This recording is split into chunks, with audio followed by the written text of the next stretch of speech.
All right, so let's review the financial statements of LUFAX. This is September. We'll start with the balance sheet. The balance sheet is showing, the income statement. Sorry about that. Where are we? September, yeah. Income statement.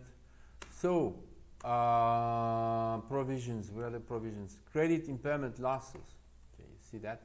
This has increased, and I was not very happy about that. The credit impairment losses, but then we have a much better credit metrics that we have shown in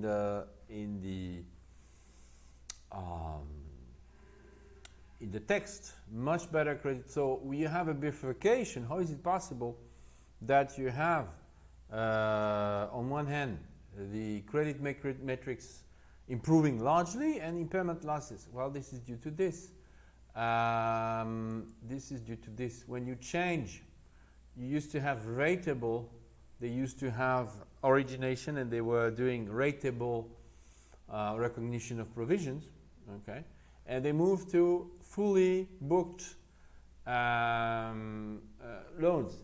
Well, the rates they take, the take rate, the rate that they get on the loans are higher because they are moving to 100% guarantee, and they will keep going higher on a blended basis. But the provisions have to be taken on the first year.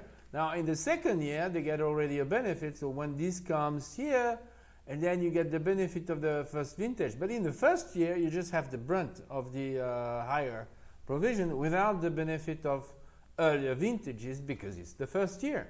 Okay? So that's why you have those provisions.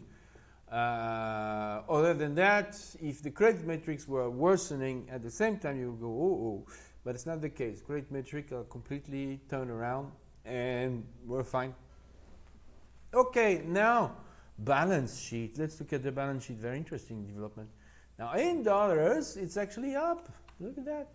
The amount of loans. Remember we were talking about loans going down in quantity because they were getting out of the farming out or origination of loan.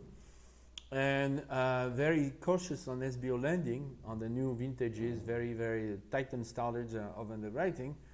And they have done that, so the loans were decreasing, but they went into the consumer lending business, which is growing fast, is growing. So the new lending, the new loans written per the total amount of loans written in a given quarter is flat year over year, but it's up 11%.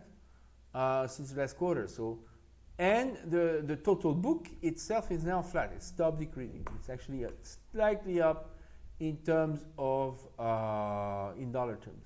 Okay, and it's like 111.3 versus 112.7. So it's like a 1% difference here.